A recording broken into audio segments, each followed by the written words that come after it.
Welcome to all. It's very nice to see some old faces and some new faces I know well and faces I know less well.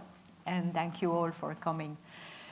Certainly I'm looking forward, and I hope you do too, to an exciting discussion around a quite challenging topic. It's very good to be here and to be speaking with you all. Catherine didn't mention, but I used to work with Mokoro, so it's a special pleasure to come back and to be part of this panel and to share some insights from the Real Choices, Real Lives project, which is run by Plan International UK, and which I've been working on since March last year. So still a relatively short time, which is a slight caveat to how I frame the presentation as well.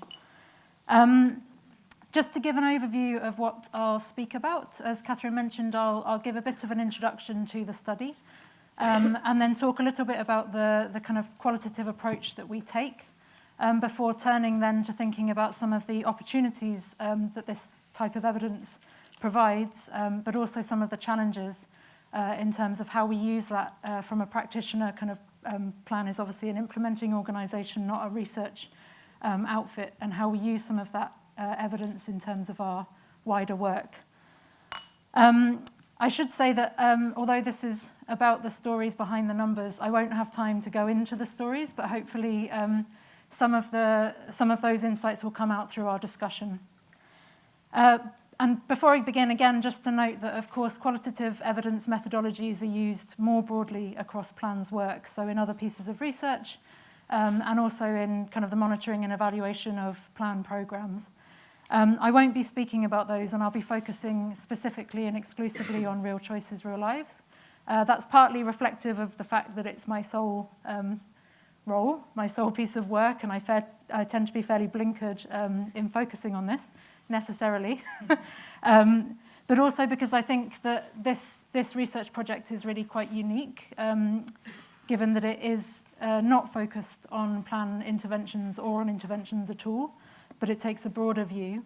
And I think that that's kind of especially unique given that it's being undertaken by, as I said earlier, an implementing organisation.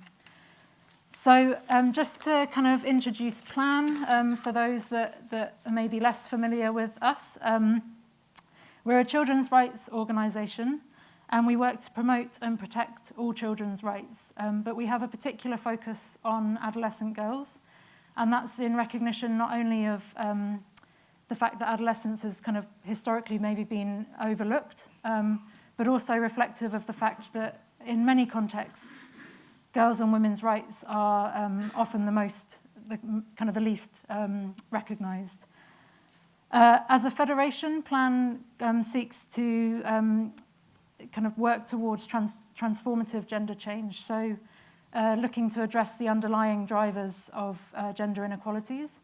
And as a kind of guiding emphasis to our work, both across kind of the research and the policy and advocacy work, as well as in programming, we seek to put children's voices at the heart of everything so that we're able to listen to those voices and really put them at the heart of what we do to work with them to achieve change.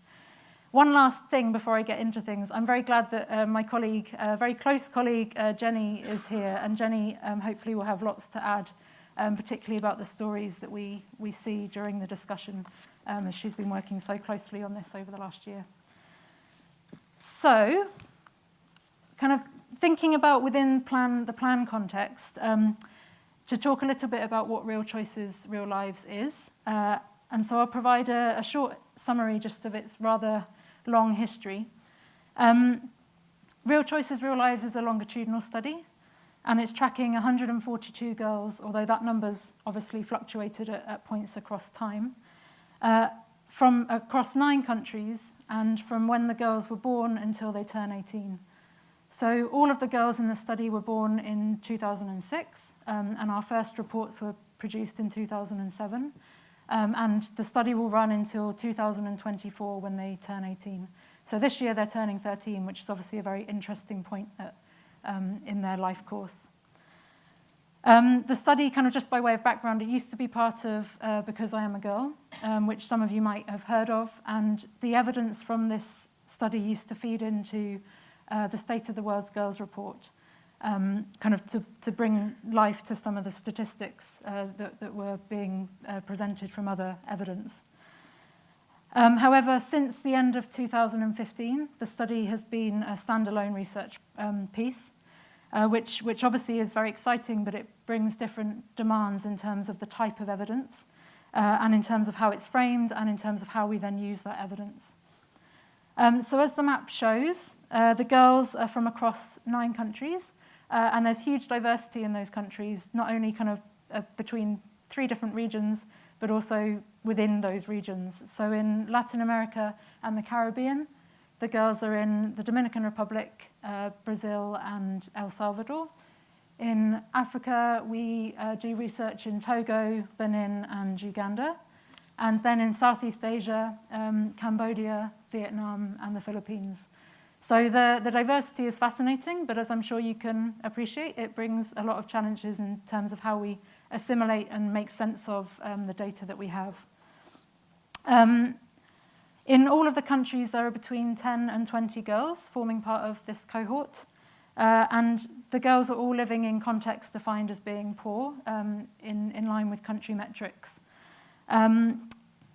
In some countries, the mix between urban versus rural locations is a bit different. So in Brazil, reflecting the broader urban population, most of the girls are from peri-urban or urban contexts, whereas in the African countries, the majority are currently from rural contexts, although we're seeing a lot of migration as well. And just as I flagged earlier, to say that although the communities where the girls live may be plan intervention sites, or may have been at some point, it isn't necessarily the case that the girls or their families have ever been part of a plan intervention. So I think that's kind of quite interesting in terms of where the research is coming from.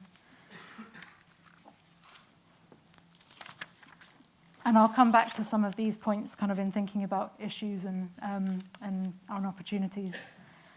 First, just to speak a little bit about the kind of design of the study and what we want to know from it.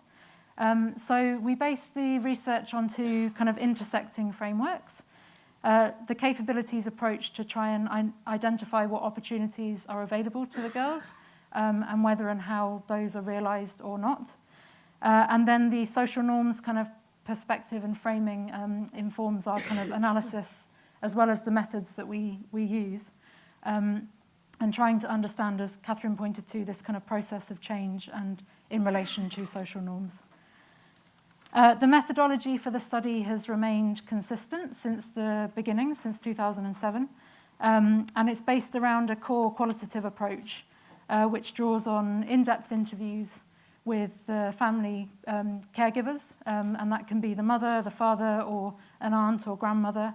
It's generally the mothers across most of the girls in the study. And then since 2013, when the girls turned 7, we started undertaking in-depth interviews also with the girls, and hearing their voices directly. And that's supported by participatory approaches that are age-appropriate. At times, we've sought wider perspectives. So we've looked to capture life histories, in-depth life histories with the girls' parents or other primary caregivers. And as well as other household members. So at points we've looked at doing interviews with other siblings in the household. And we kind of try to embed this understanding, which is obviously still fairly limited. We try to embed that within a kind of broader contextual understanding, which we draw from quantitative data, as well as other literature that's relevant. So I think kind of one thing to say is that as the girls are getting older, this kind of view on the social networks is becoming clearly increasingly important. And I think that's something that we hope to strengthen going forward, of how we capture that broader social network that surrounds the girl, both because it's very relevant in terms of outcomes, but also because of this view of social norms and knowing that the girl is situated within a wider context. Yes, so this year we kind of to inform that a bit more systematically. We did social network mapping with each of the girls to try and identify her kind of main influences, and the people she goes to, and then hopefully in future we'll be able to build on that and build different components. The data is collected annually, and it's coordinated by the Plan UK office, so I'm the research manager, but the data collection is undertaken by Plan country teams in all of the countries, although the way that that's modelled is a bit different, kind of depending on country capacity, and in some cases external researchers are used. But generally it's the focal point who oversees it in country is a gender specialist or a child protection specialist, or in some cases an M&E specialist. And of course, in part, kind of the way that we model this is reflective of the resourcing that we have, so they're tied together. Kind of moving to thinking about the challenges and opportunities of this kind of study. I'll focus on a couple of things and a couple of areas, and I'm sure that other things will come out during the discussion, and I'm sure that lots of what I say will be very familiar to people working with qualitative evidence, but hopefully it will be interesting to think about this from the Plan UK perspective and how we use this information. So firstly, just to think about some of the kind of opportunities or some of the valuable aspects of this type of information. I think in and of itself, it's a huge asset that this is conducted from within Plan, as it reflects a commitment to evidence generation, but also obviously our kind of core commitment to hearing voices of girls. And it puts, what we're all saying, it puts a very kind of real face and real experience to the statistics that we have and which are often quoted. I think, again, the fact that it's not a what works piece of evidence and that it's not based on interventions is hugely valuable for contributing to understanding what could work by really looking at kind of the context and thinking and trying to understand that in a lot of detail. Secondly, obviously the flexibility of the approach, of a qualitative approach, giving us rich and nuanced data, particularly in understanding social norms. That's obviously very valuable. And given the kind of relatively small sample size, we're able to kind of nuance the areas of exploration and do that kind of year on year, both as things are changing across the cohort, but also for each individual girl.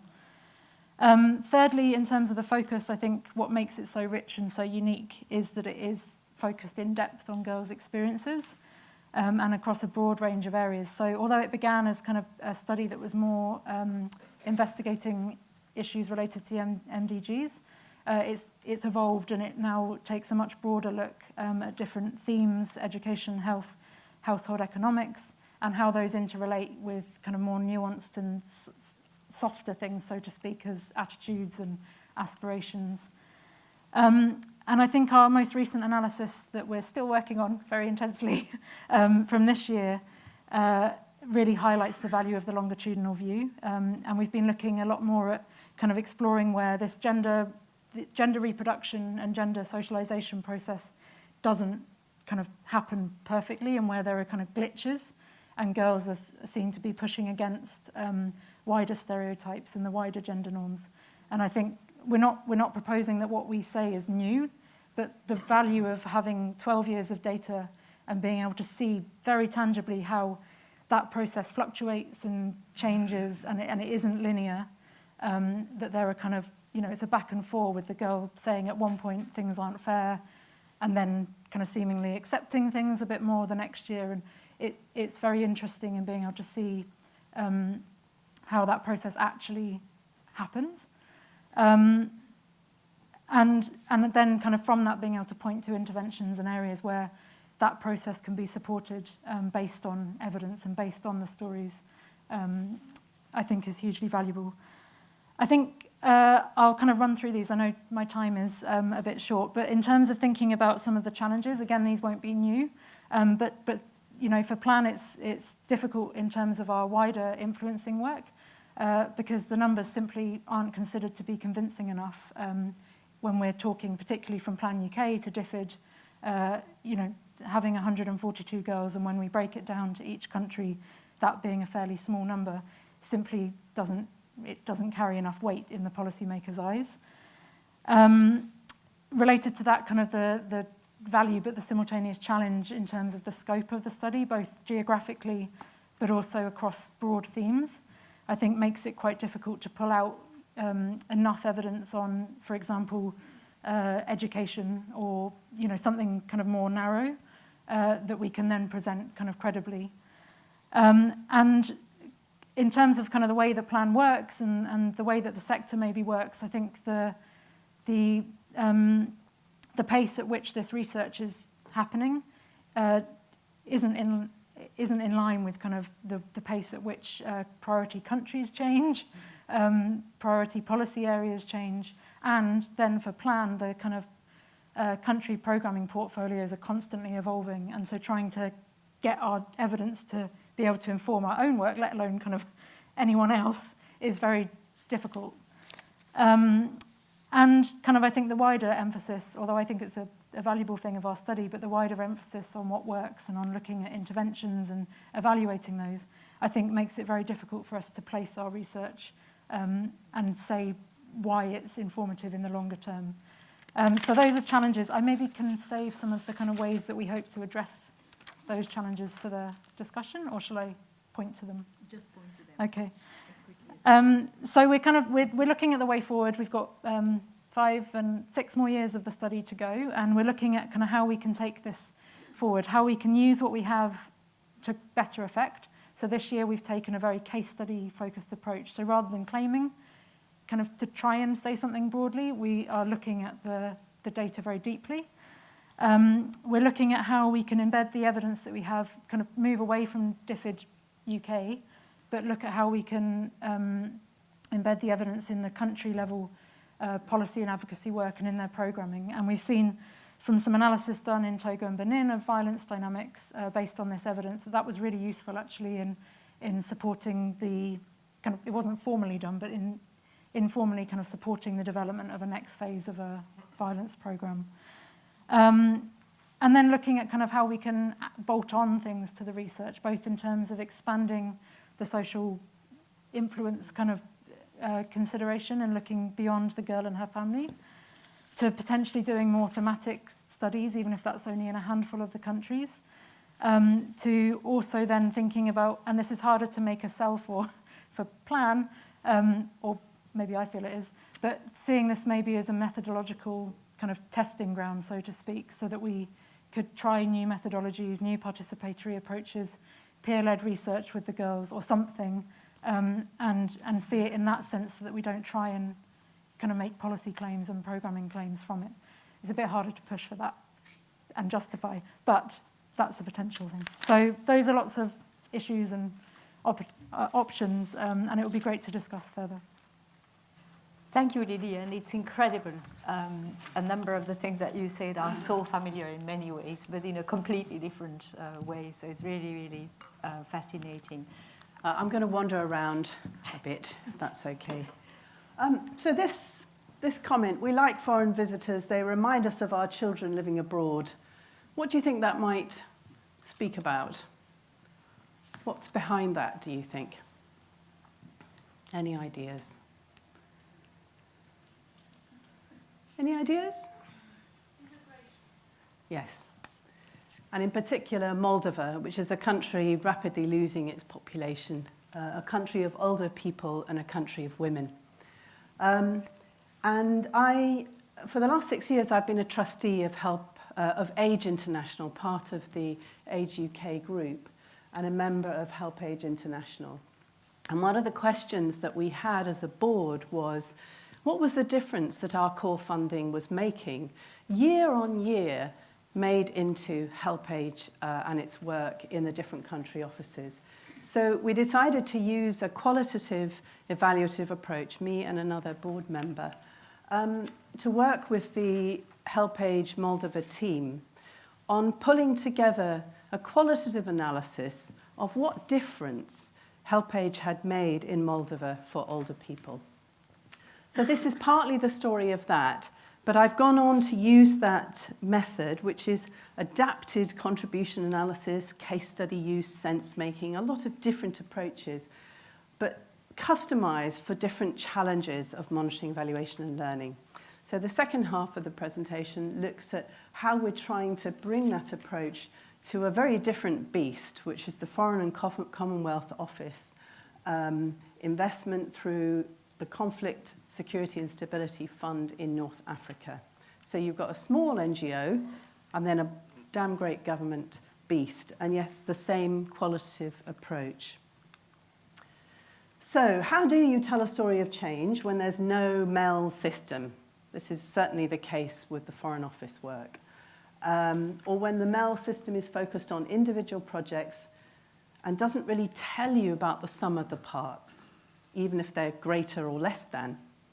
Or when the MEL system tracks delivery against plans rather than really tracking the skillful navigation of a bunch of good-hearted people in a powerful external environment. So that's really what this is looking at. And this is the process pared down that I was using as a trustee and then using as a sort of formally commissioned monitoring evaluation team. So first, working with the group of people who are involved in either investing in or managing a project or program to identify what they think has been the most important change for older people in Moldova in mid-2018. So the HelpAge team is about 15 people. Then to work with them to test assumptions through discussion, interviews with other organizations, community household visits. Very small, this all took place within 4 days. But there was a lot of preparation beforehand to make sure that we met the right people. Then to reflect with them on a causal pathway over 13 years, hence the longitudinal part of it. So it wasn't just within the time span of 3-year projects or 5-year projects, it was going back over time. And then trying to reach consensus on what the most important change is. Often the change that people think is the most important, by the time you've worked through it, it isn't, it's something else. And then to identify the so what, the strategic lessons moving forward. So Moldova, this was all new to me, it may not be new to you, but 5 people born every hour, 6 die, 4 go abroad. And the majority of going abroad are younger men. So the population by 2060 is probably going to be half that of its 1990 level. Pensions are less than only 82% of minimum subsistence, and families with older people, which is a lot of families, are much poorer. And it's not great for civil society that picks up a lot of the problems here. They're seen by government as grant eaters and coffee breakers, which were new terms for me. So Moldova has its own way of dissing civil society. And the HelpAge team here, and apart from the 2 drivers, they're all women, and they're all younger women. And they're very reflective of Moldovan society. It is a feminized society. And a lot of the men, even if they've had education, are outside the country doing quite menial tasks. So you can see what kind of challenges that's going to be when people start to come back, if they come back. So on the left-hand side, a sequence of projects since 2005. Lots of itty-bitty things. HelpAge does really good work on quite small amounts of money, but no real story about what the sum of the parts was. Moldovans are very proud of their culture. As they lose their people, the older people hold on even more to the little facets and assets of their culture. So this was in one of the older people's centres that we visited, and I'm using it as a structure for the findings. So first of all, we helped them to identify a claim. What was the most important change for older people to which HelpAge had in some way contributed? Without HelpAge, there wouldn't have been as much change. Then, over a few days, we developed a retrospective theory about their claim, making adjustments as needed. We had focused interviews, field visits to test evidence, sometimes with them, sometimes without them. And then we also asked them to consider additional or alternative factors. Who else might make that claim? Who else might actually say, no, that change came because of us? And then we tried to make sense of it and pull out the case study. So, for example, we met a bunch of women who were providing a meal service for older people in a more remote rural area. But those same women were also being pulled together by HelpAge into a policy forum to take issues up with government. So over the 13, 15 years, HelpAge had managed to get itself into a position where it was being listened to and other people being listened to about ageing. They didn't find it easy, the policy work. We saw these women next time clearing a local park to make it better for older people to be able to sit. So at the beginning, they said the change that was most important was a change in mindset in older people in favour of doing things for themselves. A very strong feature of ex-Soviet countries is the sense that as the state fell away, people don't know, well, when I get older, the state looks after me. To moving to the idea, well, actually you have to look after yourself. You looked after your own health, you've got to make sure that you find income. And that was quite a big mindset change that HelpAge had supported. So we broke down their contribution into these phases. So 2005 to 2007, HelpAge was getting established. The next couple of years was about evidence gathering. Then it was about research and reporting, forming alliances with the World Bank to bring out much stronger reports that would have much wider dissemination. And then positioning. Research sharpens the policy issues, platforms of organizations and people pull together, simple campaign messages about active aging. And then finally, they're getting to the policy influence. Local actors speak for themselves, monitor government promises, identify next generation issues for conversion into policy. So by the end of the 4 days, they had changed their claim from the first one to the second. Willingness shown by the Ministry of Health, Labour and Social Affairs to engage in policy reform, integrating active aging strategies into all public policies.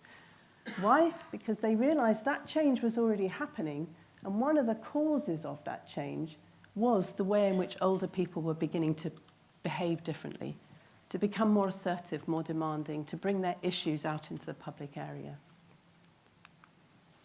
So that's what that messy flip chart became, and you'll see the levels there. So this is in terms of time, 2005-07, then up to the present day. And then in the purple, you have where this might go next. So if this is the current government policy change, the change that they claim, where might the story go next? So it also provides them with a very nice baseline that they can go back to and see how the story then moves on. And it became a case study that then went into the board meeting and so on. One of the, I think, the lovely things about doing this kind of qualitative work is the way you become much more attuned to some of the sort of cultural signals. So this is a particular kind of symbol of a lot of different things in Moldova and in that part of Eastern Europe. A woman and man, the herald of spring, but also the cycle of life and death in a context where you have this country that's just aging. It's just aging in front of everyone, and there's tremendous sadness in that. And yet this is also a symbol of sort of renewal. So what did this tell us, this sort of exercise over 4 days?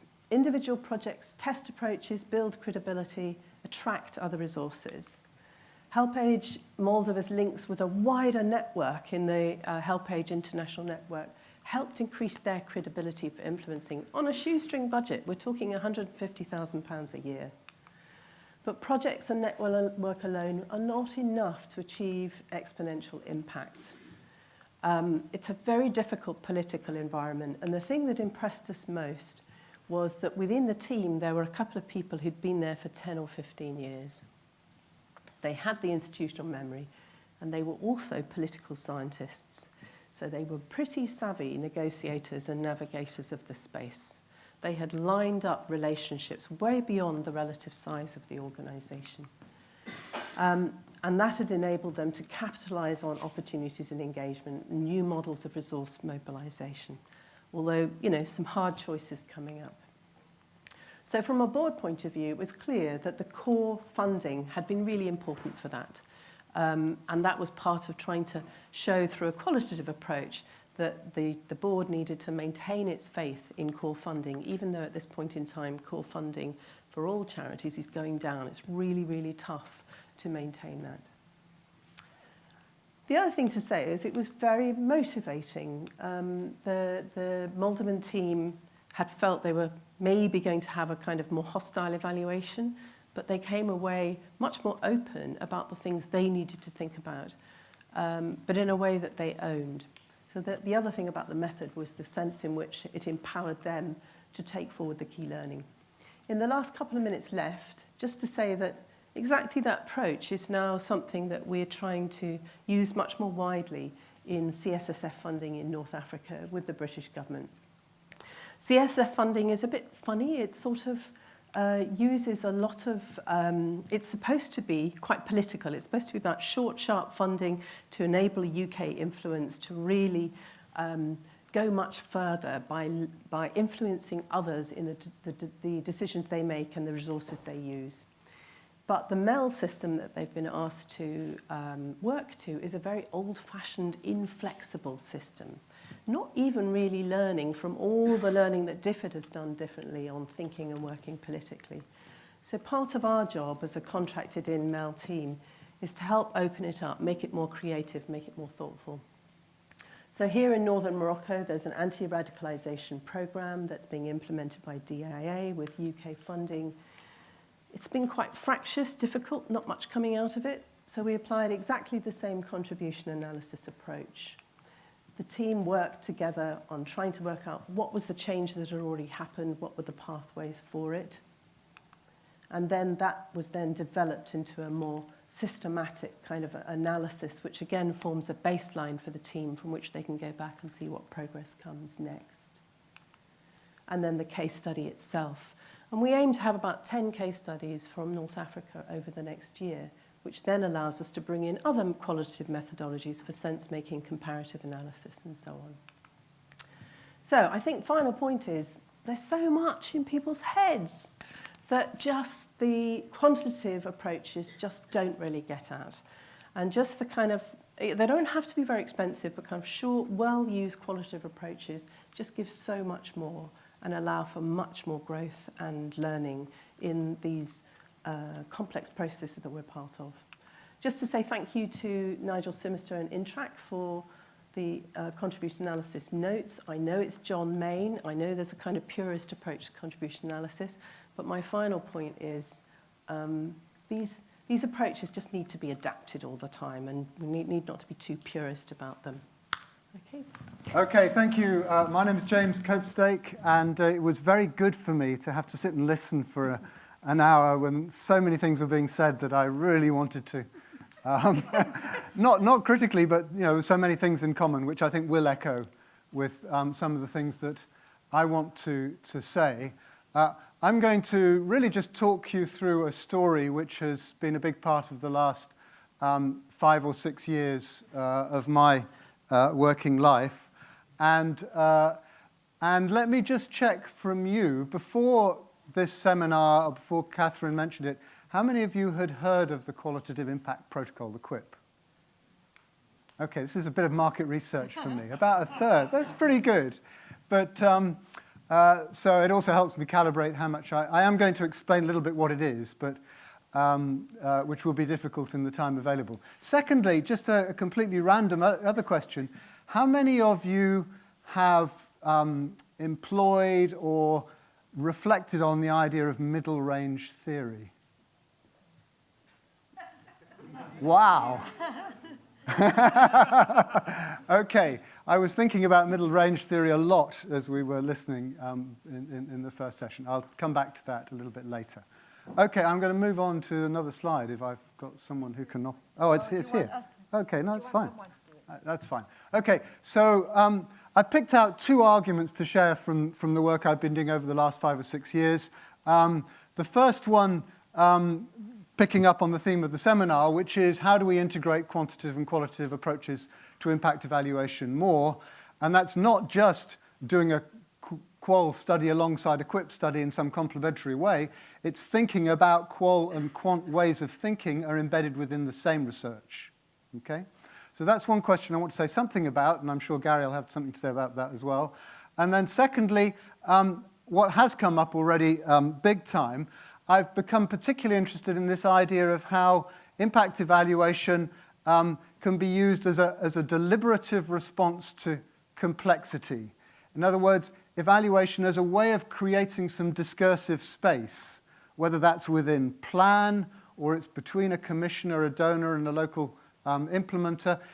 It's a way of not negotiating, opening up space for discussion. And I think one of the things I got from before the session is that if you don't create that space, get that, what did we talk about, buy-in, that ownership, then no matter how clever your methodology is, you're not going to get anywhere. So that's my big second theme, and it's partly where I'm going in terms of impact evaluation as a process of engaging. It's about relationships fundamentally, and people's openness to rethink, as Bev said. So those are two things I'm going to come back to. Here's my backstop. I'm just going to really tell you about the story of the Qualitative Impact Protocol, very, very quickly explain what it is, and that's impossible to do in 15 minutes. So my backstop is that we've just finished writing a book about it, and the flyer is on the table outside, and it's due out in March. There's a few more here. So if anything I say is intriguing and we can't quite nail it, there is also a website and there's a book. So there's lots more material to pick up on what I'm talking about. So the background to the QIP.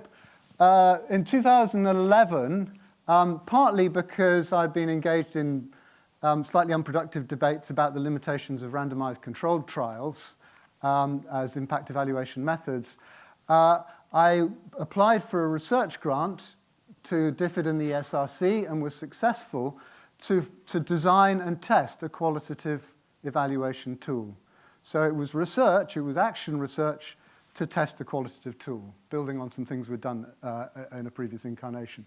That was the ART project, the Assessing Rural Transformations project. It was collaborative with Farm Africa, Self-Help Africa, Evidence for Development, and universities in Ethiopia and Malawi. And over the course of the 3 years of the project, we designed a sort of an integration of different methods. Just as Bev was saying, the QIP is shamelessly eclectic, and contribution analysis is one of the components in it. It has many similarities to most significant change too. So we designed something, and then we went out and we tested it on 3 Self-Help Africa projects, 1 Farm Africa project over 2 years. And after each round, we met, we debated what worked, what didn't work, and the end product for the research project was a set of guidelines called the QIP. So that's what the QIP is. And I thought that that was the end of it, but my research officer, Fiona Remnant, said, no, that's the beginning of the end. She then persuaded me and some colleagues to set up a social enterprise as a university spin-off, which is called Bath Social and Development Research, in order to now test it commercially.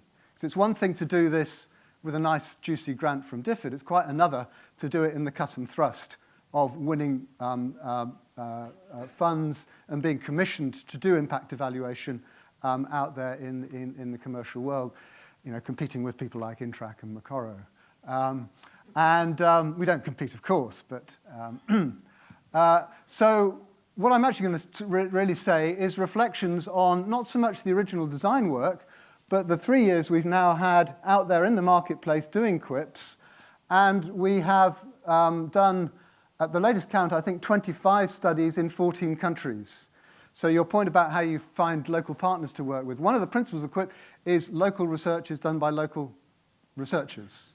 So we've used alumni, universities, all kinds of things. And the key thing is getting them enthusiastic about what we're doing and that this is different. And they're not just going to have to tick the box. We're giving them the freedom to collect the voices in a fuller way, and that they trust that those voices will be articulated, speaking truth back up to power in a way which they can believe in. Yeah? So we now have a network of collaborators in 14 countries after 2.5 years of doing this.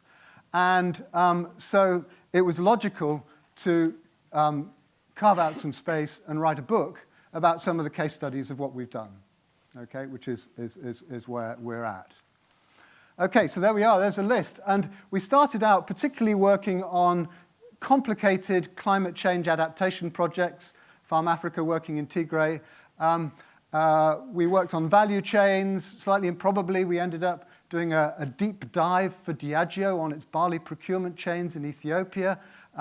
We evaluated Peace Corps volunteers in hospitals in Uganda and Malawi and Tanzania. Basically, if people said, can you do a quip of this? We usually said no. And then we started talking, and that's how we've learned. And of course, every study has been an action research project on its own. So those are the countries, and there's the clients. And you'll see that perhaps testing it to destruction, the clients include Bristol City Council, looking at their support for local civil society organisations.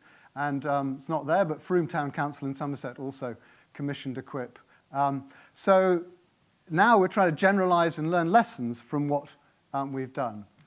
And I've got this impossible job. I'm going to try and tell you in 3 minutes or 4 minutes what the quip is.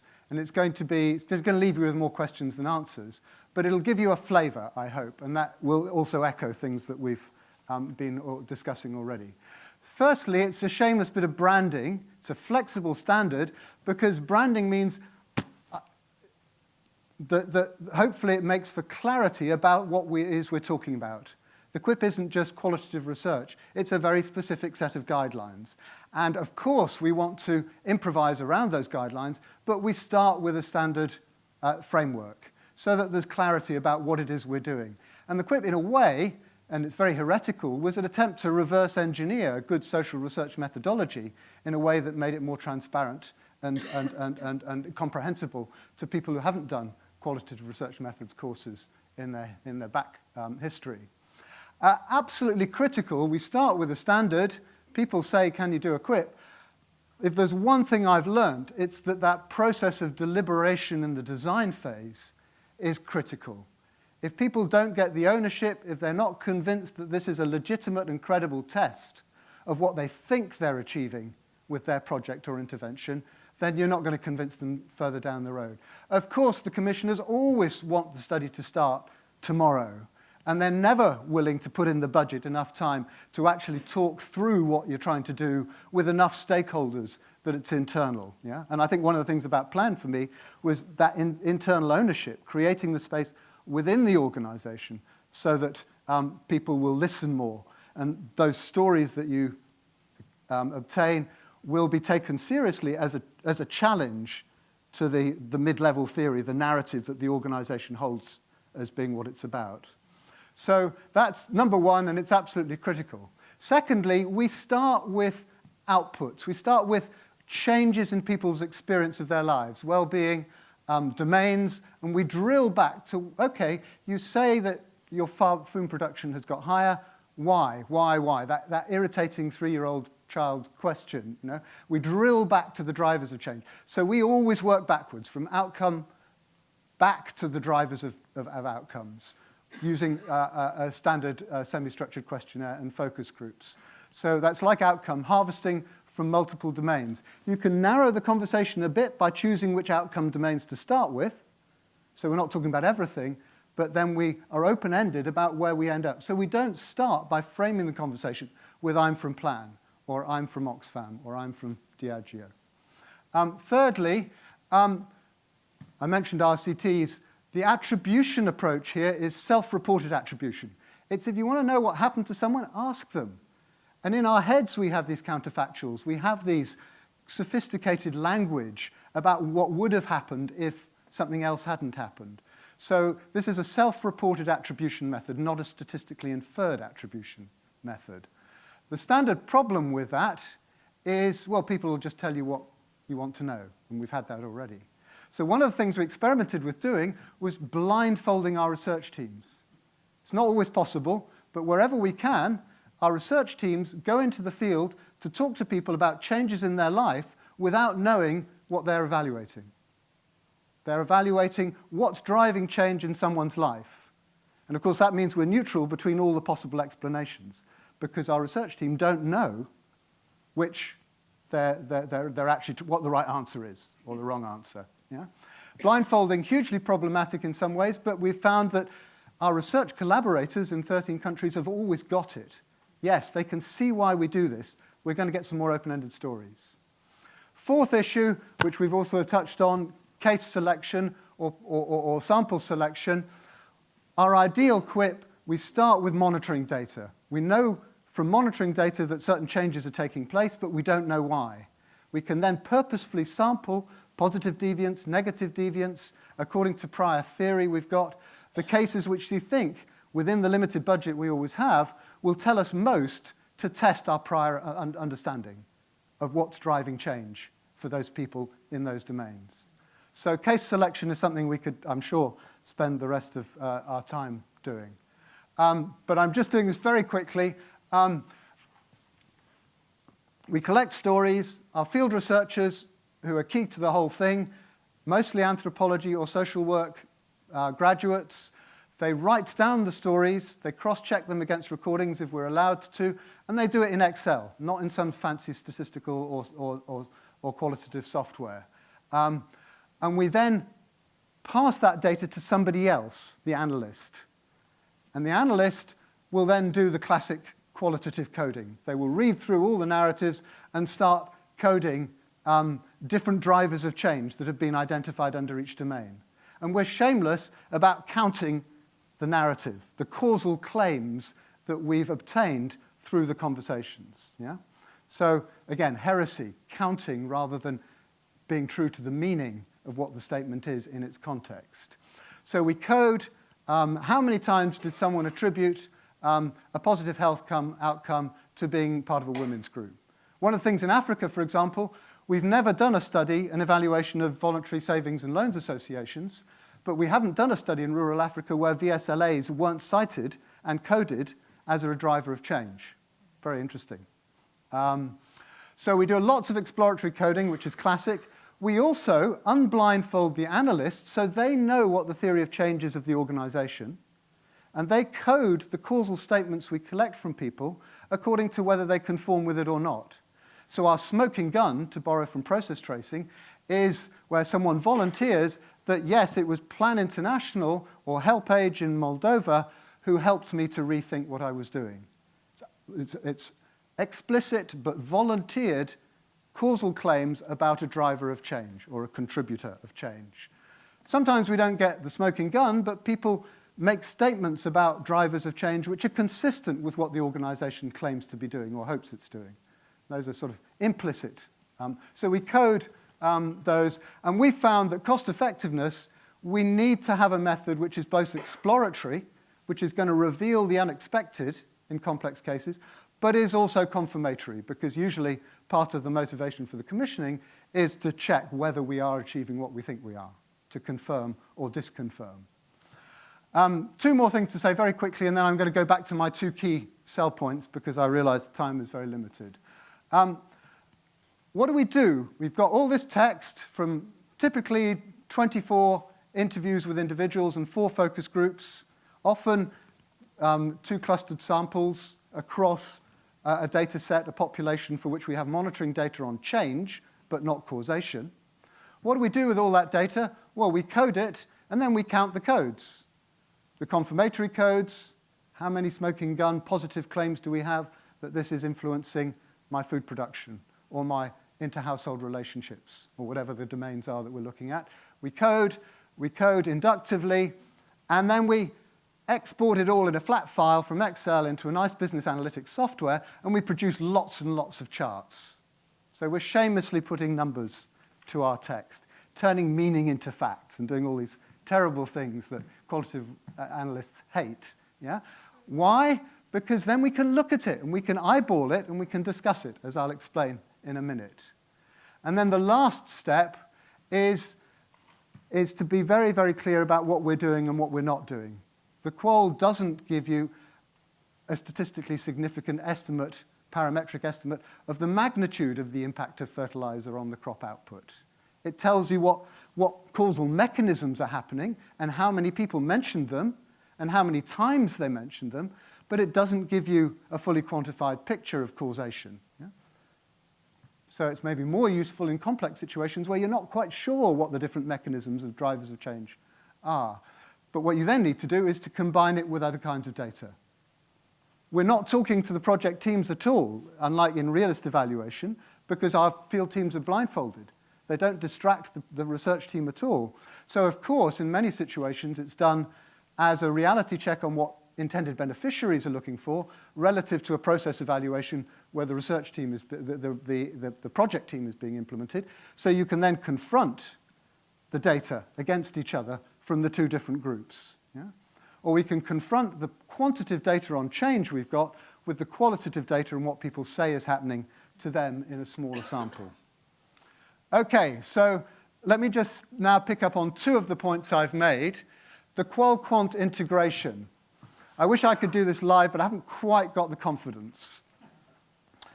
This on the right is our dashboard in business analytics. And what it shows in yellow is a set of drivers of change. You may not be able to read them. Increase in food prices, drought, decreased food, and arrows pointing to a series of outcomes. And the coding, we can have up to 4 links in the chain. We go for up to 3 levels of outcomes. And every arrow there shows that at least one person in this particular round of interviewing made that causal statement in the course of an open-ended, structured conversation or focus group. So the thicker the arrow, the more people made that comment. Okay? In some versions of this, the circles are bigger according to how many times that driver was cited. So it gives you, if you like, an inductive, bottom-up theory of change of what's going on, which is not biased by the confirmation bias of we're talking about this particular project. So Oxfam, when they did this in southwest Ethiopia, they actually discovered that a lot of good things were happening in terms of gender relations in the household, but it was due to the local mosques. It was nothing to do with their project. Yeah? We did this for Tear Fund in Uganda on their church and community mobilization project, and I was able to stand up in front of their high net worth donors and say this project generated really strong evidence that a faith-based organization was transforming the lives of these communities, and it was World Vision. Silence. And then I said, and Tear Fund, or in fact the partners of Tear Fund, were also very significant as some of the organizations that were mentioned as significant drivers of change. So this is a sort of inductively generated theory of change. If you hate the idea of turning rich conversation into a thick or a thin arrow, then this is what I can't do live. Hover over that with your mouse, and the text that was coded in order to appear on that arrow appears below. So this is the miracle of our age, is you can move from quant to qual at the movement of a mouse. So if you really want to get back, drill back to the meaning, just move the arrow and go back to the text. So transparent qualitative data presented in synthesis form through diagrams, and it could be a pie chart, it could be a graph. You know, once you've done the coding, you can do any kind of formatting, and then you can drill back into the data and find out what was going on. So Concern Worldwide in Malawi, BRAC graduation cash transfer program, we had, of course, they always look for the negative drivers of impact, particularly if they're smoking gun, explicit negative drivers of impact. We had 2 people who said that this cash transfer program was a satanic plot. Yeah? Not surprising. You give people money, they think there must be a trap here. So, of course, we then go down on the cursor. What was it that people were saying associating with our project being some kind of satanic plot? Yeah? And, okay, it was only 2 negative drivers, and there were many, many positive ones. So you get it in context. And we're not hiding behind averages here. We're not hiding behind the average treatment effect. We're giving you the whole story in qualitative terms. Right, I've got 1 more minute left. Deliberation. This is the space we're operating in. Most of the time, if you're a social investor, Oxfam, Acumen, CNA Foundation, you're working through an agency, you're getting some feedback from them, you're working with intended beneficiaries. This is very much a speaking truth to power rather than a participatory tool. You've got a good idea what's happening, what I call frenetic impact performance assessment. Just, because you're close to the action, you know. Yeah? If you want a reality check, then you can hire a researcher, and rather than taking the short feedback loop, which is asking your staff or helicoptering into the field, you can hire an anthropologist, or you can hire JPAL to do a massive survey. Yeah? It's going to take a long time to get the data back. And it's going to be mediated by some academic knowledge community that may not have the same goals and criteria of what constitutes good evidence that you have as the commissioner. Yeah? So this is what we're interested in, this intermediate feedback loop. And one of the things that is really interesting is that we've learnt over the last 3 years is a lot of the evidence we're collecting is not we did this wrong or we could do this better. A lot of it is organizations want credible reality checks on whether their mid-level theory, their general statement of what it is they're trying to do can be validated or not. So Habitat for Humanity International is giving commercial microfinance loans to people to make incremental improvements to their houses. That's a piece of mid-level theory. The credit's expensive. It isn't obvious that they'll be better off taking $200 or $1,000 loans to incrementally improve their slum buildings. So they want evidence to test the mid-level theory that underpins the organization. Now that is dangerous territory because if you start challenging it, you're challenging the organization, which is why the deliberation at the beginning is so important. If you're not being given the space to engage with those key stylized facts, stories, theories that the organization holds true, then they're not going to be so tolerant when you start to find evidence to make them rethink it. So this is all about deliberation. I've got 3 aspirations: to deepen the dialogue over qual and quant, to reframe impact evaluation as part of local national civil society deliberation, as we've been discussing, to get it away from being a donor-driven event, hence building a network of research collaborators in each country. And I'm really interested, and I haven't got time to go into this, but maybe we can in the questions, in getting away from the silos. We've already heard examples of this from Moldova, where you've got, in Malawi, you've got dozens of organizations claiming to strengthen resilience of rural livelihoods. There's one every 5 miles as you drive down the road, yeah, with a signpost. This method, we ask people about outcomes, go back to the drivers of change, and we can generate the data for a number of different organizations simultaneously. So we can get at that multi-component, multiple contribution analysis problem. Okay.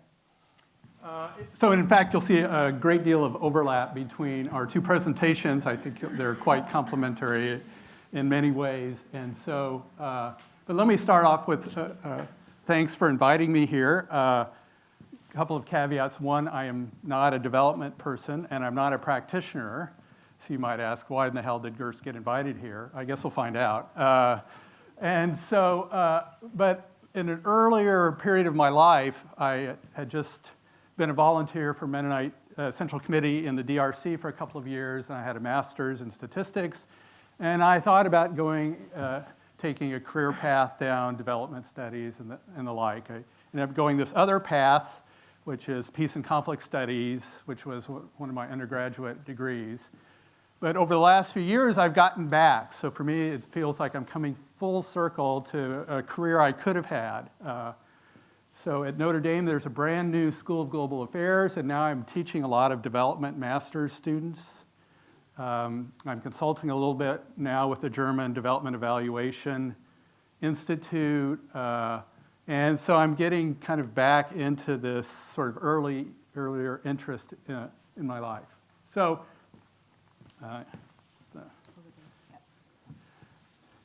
one of the things I'm going to talk about, and it's related to what James was, is what's known as multi-method, or sometimes people call it mixed method research, or mixed method designs. And this is, in the academic setting in the United States, in political science and sociology, incredibly popular. And I think one of the interests in development area is moving to more multi-method evaluation schemes because people are less and less enthralled with randomized controlled trials. But thinking of they don't want to abandon that, but they want to do this sort of mix of qualitative and quantitative. And so multi-method, in fact, means, in practice, quantitative statistical things and qualitative. Now, do the scare quotes because I encourage you to think about what qualitative actually means in terms of research methodology. On the quantitative side, it's pretty clear, statistics, all that kind of stuff, experiments. But on the qualitative side, it's not so clear what that means. And so I'd like to present what I call the research triad or the research triangle. And so a lot of the classic stuff is experiments, observational statistics. That's the quantitative side of things. If you don't know what QCA is, doesn't matter. And so that's a part of the multi-method. That would be the quantitative side. And then by definition, at least in political science and sociology, the qualitative side are case studies. And so we heard this before the break. A lot of case studies, you were talking to individual girls. In some cases, it might be an individual country. You're doing these case studies, and that's the qualitative part of the research is looking at some case studies that may be cases that you've drawn from some large and statistical analysis. Now, if you talk to people, at least in the US, my experience, if you ask them, why are you doing these case studies? And they'll almost always say, because I want to learn about the causal mechanisms that I can't get at through the experiments and statistics. Okay? And that's where causal mechanism comes in. I want to know what the causal mechanism is. This would be the theories of change, or mid-range theories, whatever it is you think is really going on, the sort of much more detailed mechanics of how it's working in this individual case. Because remember, if you're doing randomized control experiments, you have, to use this language, the treatment, excuse my language, and then shit happens, and then you have the outcome. But you don't know what's happening in that middle box. Right? So all you know is what the treatment was, what the intervention was, and then you look at the outcome and then you calculate, yes, it had an impact, no, it didn't. But it doesn't tell you anything about that black box in the middle. And so that's why people do the case studies, at least on the research side, is to try to figure out what those mechanisms are, which the experiments and the observational statistics will not give you, just by definition. Treatment, stuff happens, and then there's the outcome. You think about drugs. You take a drug, something happens in your body, and maybe you get better, maybe you get worse. But it's not testing what's going on in your body. So to use an example, at Notre Dame, in this new School of Global Affairs, they have a sort of a showcase project which involves providing mentors to young women entrepreneurs in Kenya. It's run by some economists, and they're doing all the stuff that they're supposed to do as good economists, doing great causal inference, randomization, They're very proud of this project. If you know anything about Notre Dame, it's most famous in the US for its football team, which in itself is a business. It's a $100 million business at Notre Dame. And they featured this at the halftime at a football game. They had a big two-minute movie. It's hard to imagine going to a football game and watching a 2-minute movie about an academic research project, but they showed this one. And so that part was all very clear, all done by the book. It was published in a very top journal. But they didn't know anything about the mechanism. So if you read the report, they did interviews, they talked to these women, they asked them all these questions, and so there's just appendices about, well, why did it work? Why did mentoring actually help these young entrepreneurs? One of the things James was mentioning, I had to chuckle. One of the questions is they didn't ask them why it worked. It was just the oddest thing. It was just like, why don't you just ask them what was useful? It seems completely obvious. Okay, and that's within case causal inference. Okay, so did that person, that individual person, why was she benefited? Or what was it about the mentoring that helped her business improve its profitability? So that's what I call within case causal inference, and that's what I heard a lot of before the break. What was the cause? If it had not been for this program, what would have happened? Right? So it's not experiments because you have no treatment or no control. You're just going to ask this one person, it's an N of 1, why did this work? Explain to me the mechanism. What was it about this mentor that helped you improve your business? And that's what I call within case causal inference. Because remember, experiments are always treatment control. Right? You compare the treatment group with the control group. Observational statistics, it's the same. And so I call that cross-case inference. So for me, the difference really between qualitative and quantitative is the nature of the causal inferences. Here, you're making inferences and explanations about individual cases. James was talking a lot about that, and that came up in both the first two presentations, for example. Did this social norm really influence this particular girl? That would be a causal question. So for me, what's most interesting to me about this sort of mixture is thinking about how the qualitative studies are doing these kinds of causal inferences, making them more rigorous, more justifiable, more clear-cut, and then more believable to policymakers, governments, because you've much more rigorously gone to check this. It's also, interestingly enough, a check on the experiment. So according to the experiment, this woman got an advisor, and maybe her revenues went up. So that counts as a success for the experiment, right? But if you go talk to her, maybe with something completely else, right? So the within case is actually a very good test of the experiment, because it's claimed to be supportive in the experiment, but you could actually go say, no, it's something completely different. Okay, so there's actually, these can be integrated together quite nicely to think about, instead of the opposition of the two, the sort of how they can possibly work together. So here's another version of this that I've sort of developed, having worked with and now taught with some policy people at Notre Dame. I have a colleague I teach a course with, and she's worked at the Kennedy School, for Jeffrey Sachs, at Columbia, for the Gates Foundation. And one of the things that she complains about all the time with these experiments is, okay, experiments are good for what's known as internal validity. So it worked for this village, for this intervention. And that's just like your individual case. Yes, that mentorship worked for that woman. But the question is, how generalizable is it? So, this came up before the break. How generalizable is it? But that's the same problem that experiments have.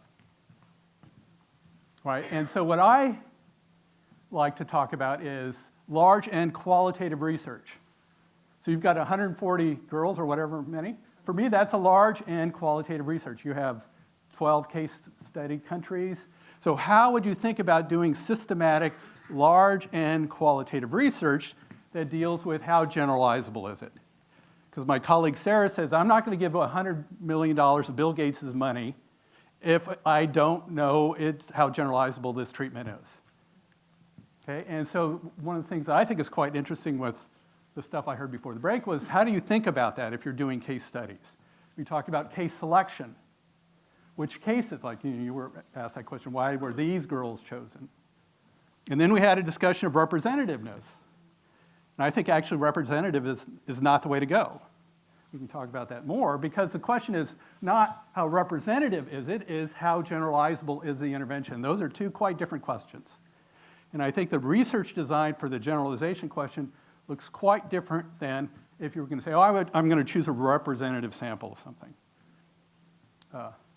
And then you want to know, how does it work? So what's the mechanism? Does the mechanism travel? Is the mechanism generalizable? And so my sort of general claim is that you really need to do all three of these things. You have to prove that it works in individual cases, and that's the deep qualitative research. You really have to know what's going on. You have to talk to people. You have to challenge their attributions. You say, no, I don't believe what you just told me. You have to think about, was it really the case that this intervention did the job? And then you obviously have to ask, how generalizable is it? Because you want to apply those lessons in other settings. And how do you think about testing it in multiple settings? And of course, you want to know, how does it work? And so randomized control experiments only get you one corner of the three that I think every project really has to have for it to be complete. Is it generalizable? Show me some cases where it really worked. This would often be like pilot studies and things of that sort. And then, what is the mechanism? What is the theory of change? And that's complex, right? And that's why people do the qualitative stuff, because it's too complex for observational statistics. It's too complex for experiments. And really the only practical way you can do it is through the qualitative, on-the-ground kind of case research. You're not going to be able to do it with the kind of large and statistical type approaches.